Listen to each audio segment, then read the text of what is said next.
And that's the story of how the Krampus comes to town and steals little children away in his basket to eat, drown, and God knows what else. The end. Now wasn't that nice? No, that was horrible. Why do German folktales always have to be so whimsical? Horrifying! This is just like when you read that horrible children's book Der Struwwelpeter to me. You mean this one? Oh no! Oh come now, Cringer. How else are little boys and girls gonna learn to eat their soup if they don't watch a plump kid literally starve himself to death? Or a little girl playing with matches and going up in a huge blaze of fire, while her cats cry a literal river of tears. German children's stories being cheerful and optimistic since never. Exactly! I couldn't sleep properly for a week after that. But I never even told you a story about the Daumenlutscher. The Daumenlutscher? What's that? Well, it's the charming story of a little boy learning to stop sucking his thumb. Well, that's not too... When suddenly a mad roving tailor jumps in and cuts off both his thumbs with a giant pair of scissors. No, I've had enough. Read your messed up German stories by yourself. Oh, come on, Cringer. What about the entire fun section of bullies going blackface? Oh no, I'm heading to Pascal. Maybe I can get some of these images out of my head with some eggnog.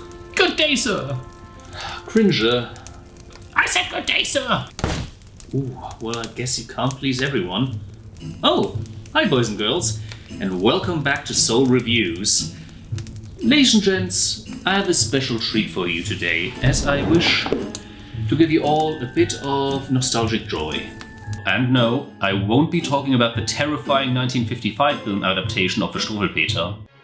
Eine Schere schleicht sodann langsam mit nem Bein heran. Bautz, da tritt ja einer auf.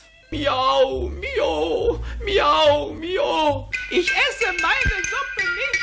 Nein, meine Suppe esse ich nicht. Des Doktors... Yeah, that's a real thing. But no, I am going to be talking today about a real Christmas staple from my home on the other side of the pond, the United Kingdom. Today, in honor of our season finale, and let's be honest, after a year like this, we need a little Christmas cheer. Soul is proud to present our review of the holiday classics The Snowman and Father Christmas. God rest ye merry gentlemen indeed.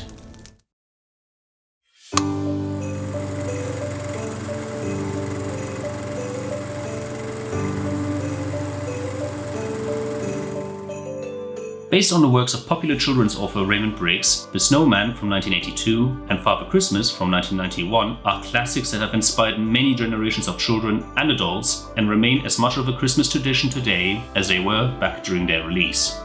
The Snowman especially has become a staple of British Christmas, but also enjoys a large fan base far away from the island. More on that later.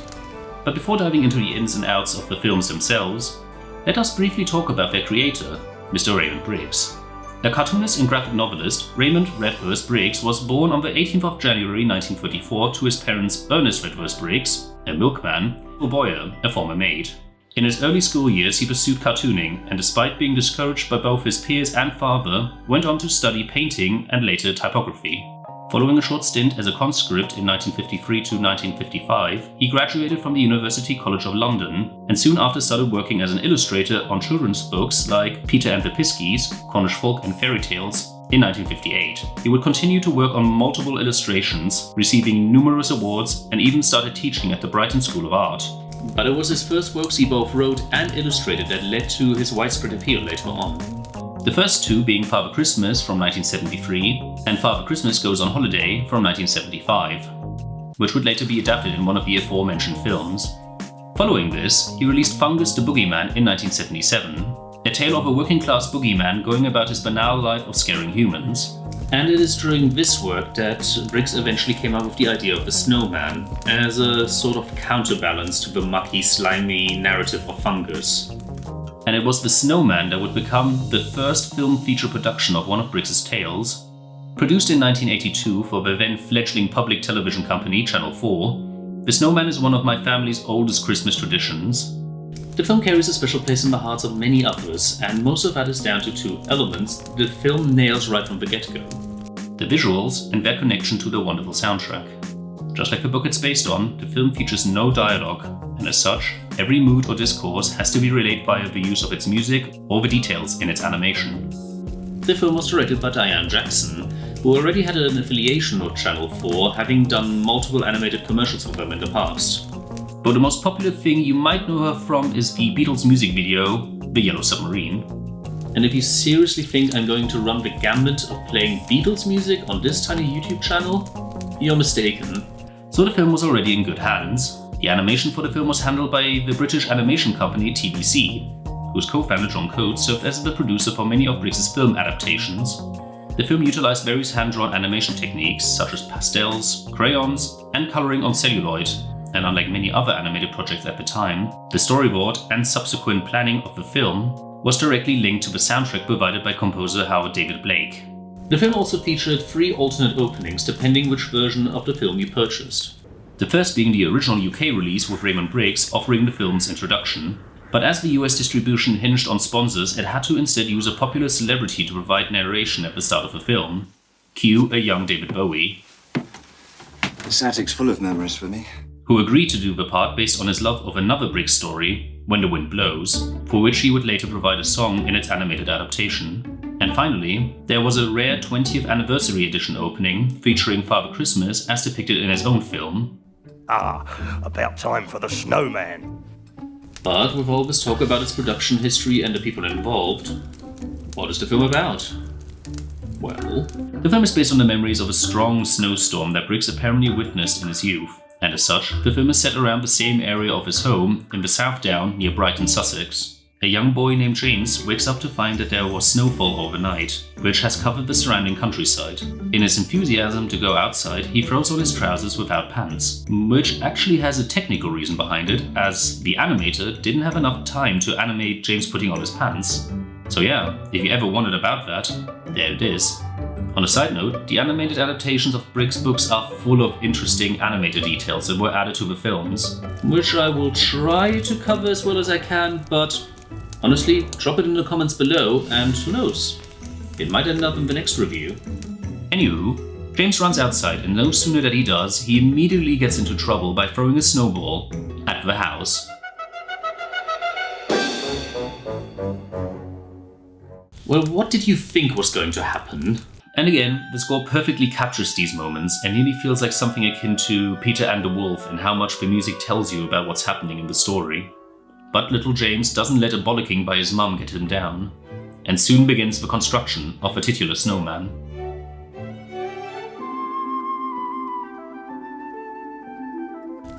Snow. Wasn't it nice when we still got that occasionally? As the snowman takes shape, James uses what I assume are his father's hat and scarf to decorate it, and I have to imagine his father not being all that happy about this.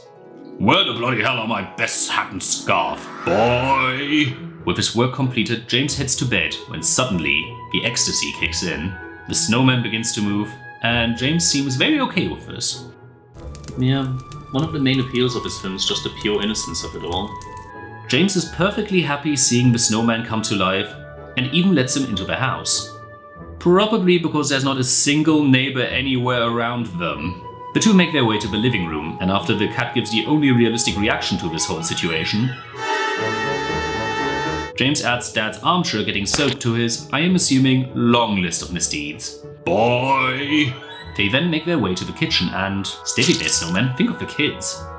As I was saying, the two of them... What did I just say? Will you cut that out?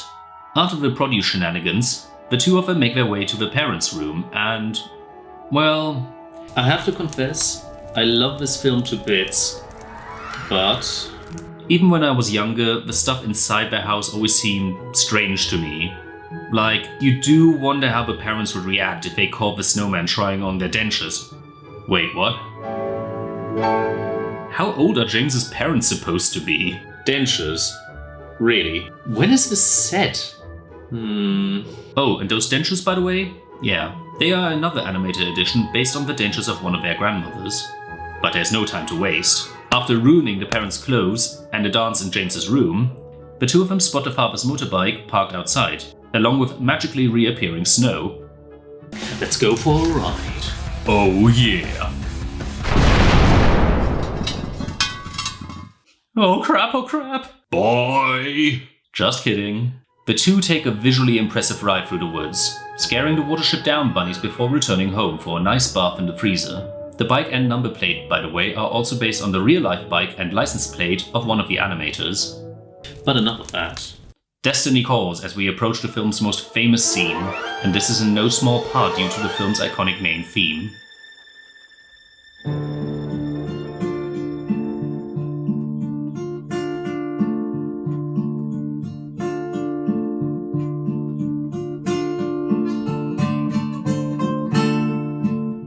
Ah yes, Walking in the Air, the classic winter theme by Howard Blake that would inspire many generations to come. The accompanying scene is wonderful for many reasons. The dreamlike sensation of flying it evokes, the beautiful use of traditional painting, but it is the harmony of these images with the song that sell the scene even nearly 40 years later.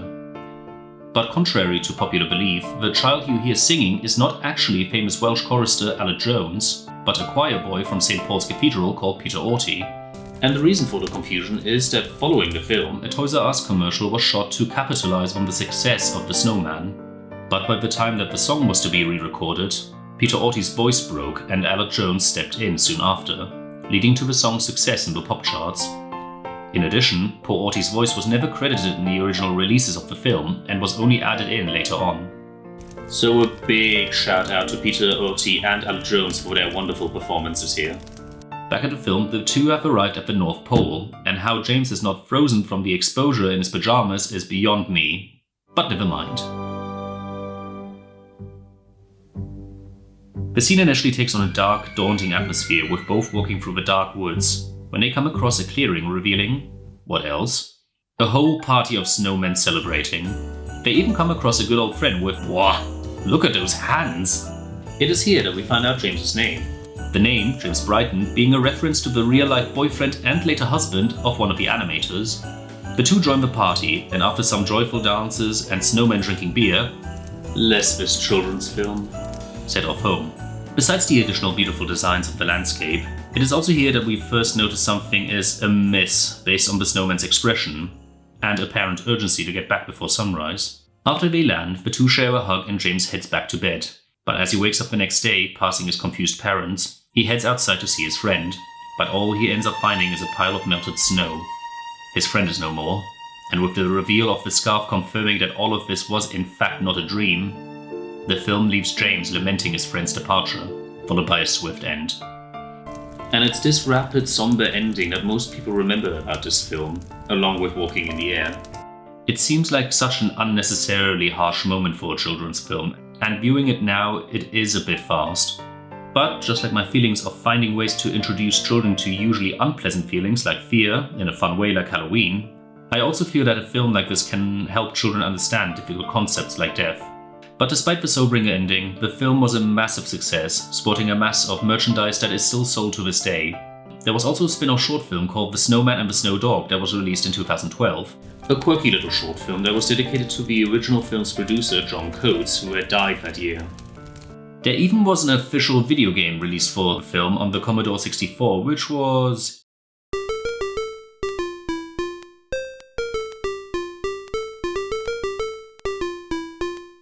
yeah.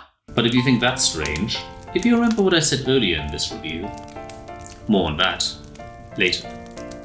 One of the biggest fan bases of the film is actually Japan, with a vast range of merchandise still being produced there for just about anything, ranging from toothbrushes and towels to KFC wings. クリスマスセットでスノーマンのランチョンマットやナプキンがついています。What? And that is The Snowman. A beautiful piece of nostalgia I highly recommend you guys check out, if you haven't done so yet. Beautiful artwork, a charming innocent tale of friendship and death, along with a soundtrack that spans the ages. But The Snowman is not the only film we're here to talk about tonight. What about Father Christmas? Well, Father Christmas is an accumulation of Mr. Briggs' two original stories, Father Christmas and Father Christmas Goes on Holiday. Unlike The Snowman, the stories featured dialogue and had a decidedly more cheerful tone. That is with the exception of Father Christmas himself, who is a right old grumpy man in these stories. I know what you're thinking. Don't know what he's blooming well moaning about. And I love that. Hey, for Riley. Bed of bloomin' roses. Wonder what he does with the other 364 days. It is such a departure from what most people connect with the characteristics of old Saint Nick, and it's so easy getting endeared to this guy who's just doing the job to make kids happy. But will complain a whole lot. And I mean a lot. Released in 1991, Father Christmas was created once again by TVZ for Channel 4, but couldn't get Diane Jackson again as a director as she was too sick at the time. Miss Diane Jackson sadly passed away of cancer on New Year's Eve 1992. She was only 51. As a result, the film was instead directed by Dave Unwin, a director involved with a handful of other animated features like The Wind in the Willows, The Little Reindeer, and A Child's Christmas. Noticing a trend here? Father Christmas's voice was provided by British comedy legend Mel Smith. You know, the albino character from Princess Bride?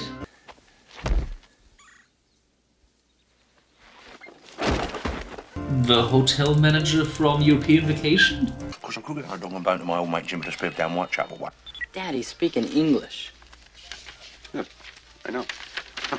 Oh, I'm so ashamed. At any rate, Smith puts in one hell of a performance, so let's not waste any time. This is Father Christmas. The film starts in a dark and stormy night as the titular Father Christmas returns home after a night of delivering presents to the children of the world. And right away you notice two things. One, the animation is still hand-drawn but had a clear upgrade in quality. Two, the music is no longer done by Howard Blake, but by award-winning composer Mike Eure.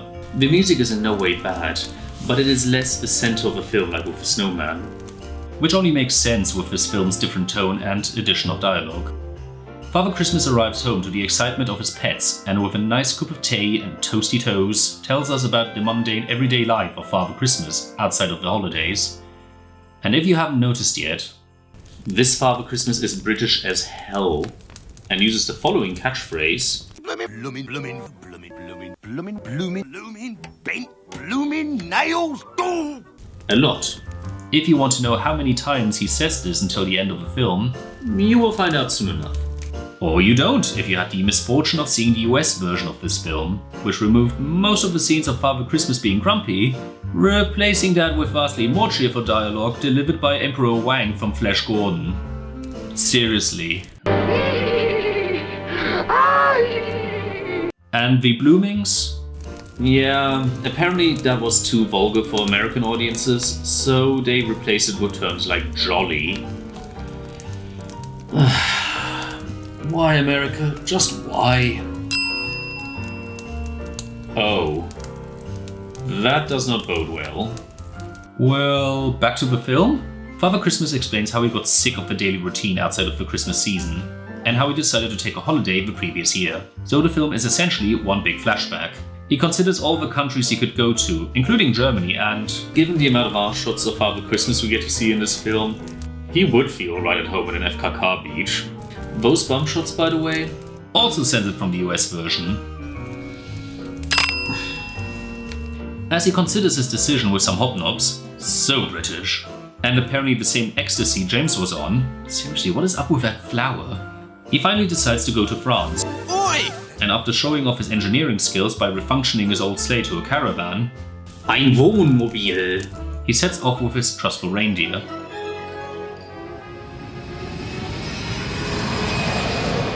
Do you think we'll ever see her again? I'm sure we will, honey. I'm sure we will. Just kidding. He arrives in France, and after a funny scene of Father Christmas trying to blend in, It's better. More French. Not so blooming conspicuous. we get a scene you could only describe as food porn. Oh. Ooh, lovely. Ooh. Yeah. After washing down his meal with a cognac and a good old cigar, he makes his way back to his caravan. And yes, all the scenes of alcohol, smoking, excessive eating, and the shits have been cut out of the US version. Thank you, America! After a rough night of dreaming of his previous meal and several visits to the bushes, Out of me blooming way, cow! he decides to move to a proper camping ground with, wait, British campers? That old bloke that looks like Father Christmas. Crumbs. That's not right. Doch, Kruzifix Nummer 1, das ist der Weihnachtsmann. But his identity has been discovered, so it's off to the next destination. Ah yes, that wonderful summer location. Scotland. He heads to a pub and... Oh, hi Jim and Hilda from When the Wind Blows. Gosh, I hope this is not set in the same universe. Oh, sweet Christ! Let's continue on, shall we? He has a good drink or two, or 5, with some bagpipe-toting mates. In the UK version, anyway. And the next day he decides to go for a dip in the loch. Wait, what country was this again? It's freezing. Now I remember. Done with the cold, miserable weather and sharks. Sharks! Sharks! Father Christmas decides to take his holiday up a notch with a quick trip to Las Vegas. Cash. He partakes in all the fun activities the city has to offer. Dips in the pool, gambling, billiard, showgirls, most of which were censored yet again in the US version. What is your major malfunction, numbnuts? But after being body shamed by a small boy, Is that fat guy Santa Claus? and running out of money, Father Christmas finally decides to head home. But no time to dwell on that. The letters for Christmas wishes start fluttering in, with no end in sight. Where did this lot come from? And as Father Christmas takes stock of the presents he needs to get for all the children around the world, I can't help but think what he would make of letters written today. Dear Father Christmas, I would like a PS5 this year. Dear Santa, can I please have an iPhone 30? Also, can you make a recount happen? That would be great. Lieber Weihnachtsmann, ich hätte gern Einhorn. Speaking of the Weihnachtsmann, the film confirms his name as being Father Christmas, though I find the film's lack of calling him the Weihnachtsmann disturbing. The sleds rebuilt, the deer are fed, the presents are packed, and Father Christmas has a poo with his pets joining him. Moving on, the day has finally arrived, and with another forecast of snowy blizzards, Father Christmas is off to take care of his Yuletide duty. Righto, me dears. This is blooming well it. Sally-ho! Like The Snowman, this scene is easily the show stealer of the film in terms of the animation and music going hand in hand, with Mel Smith providing a great performance singing the film's main theme, Another Blooming Christmas. So jump up on my sleigh and we're all on our way to another blooming Christmas. My personal favorite moments are Father Christmas running into some parents with some choice costumes. Nice. Father Christmas leaving a bunch of crap on someone's roof. Nice. And finally tearing into some poor family's caravan. I like to think that caravan belonged to this guy, and this is just Father Christmas getting back at him for spoiling his holiday in France. Again. Nice. After delivering his last presents, Father Christmas flies to the North Pole, not to meet up with elves or anything, mind you, but our good old snowman at the Glen. Wait, did that snowman just come back from a pee? So does that mean snowmen have bladders? Well, if that's the case, do they have genitalia? I mean, we did see that snow lady, so does that mean... No, my childhood would stay intact, damn it! During the party, we also see some familiar faces from the previous year. James has returned along with his snowman. Glad you could make it again. The party, I mean, not your snowman. Yeah, this nearly feels like an apology for the previous film's ending to me. Which is funny since Raymond Briggs was apparently approached about doing a sequel to The Snowman in which he ends up returning, but felt like that was, in his own words, a ghastly idea. So this does feel like a bit of an apology for previous childhood traumas. Though I imagine the dad is still pissed about the snowman still wearing his hat and scarf. Boy! Father Christmas is called over to give James his present and, God, look at that face! Why does he look so angry? Does he play golf with James's dad and now he knows about the mischief he gets up to? Boy! Well, that answer will have to wait, as it is revealed that Father Christmas mixed up the presents with, get this, a young Prince William and Henry. Brilliant.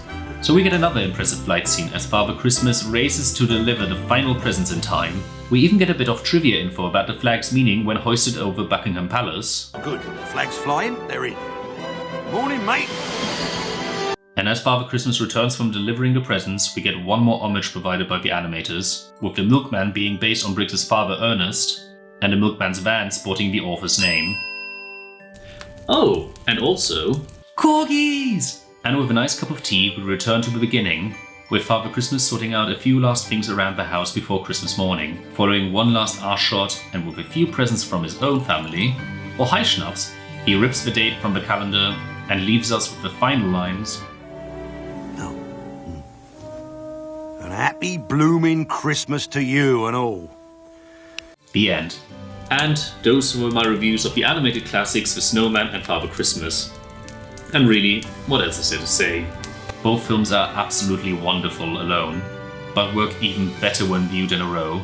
Snowman provides that wonderful feel of nostalgia for the winter days of old, and Father Christmas is just fun and overall pleasant. And what was the final tally on those bloomings? 76. I cannot recommend these films enough. With The Snowman, it doesn't matter which version you get, whether it's the UK original or the US version. Both are great. With Father Christmas, though, I think I gave you a good idea of what you are missing out on with the US version and what I think of that. So make sure to get the original if you should decide to give the film a go. And that concludes the 1.5-ish season of Soul. Guys, it has been an interesting year, to put it mildly. But on behalf of myself, Pascal, and even Little Cringer, I want to send a big heartfelt thank you to all of you for all your comments, your likes, subscriptions. It has been an absolute blast producing these videos for you. But with winter now being well on its way, Pascal and I decided to take a little break, and no worries, it's not the same hiatus we had last time. But we'll be taking a little bit of time to refine some things that we want to bring into the next season, work on a couple of ideas, but we will be back again in 2021 to see you again with a few more reviews, Soul plays, and original content, of course. So, what else is there to say but take care of yourselves and each other, and have yourselves all a really wonderful, blooming Christmas. See you soon, guys. Bye!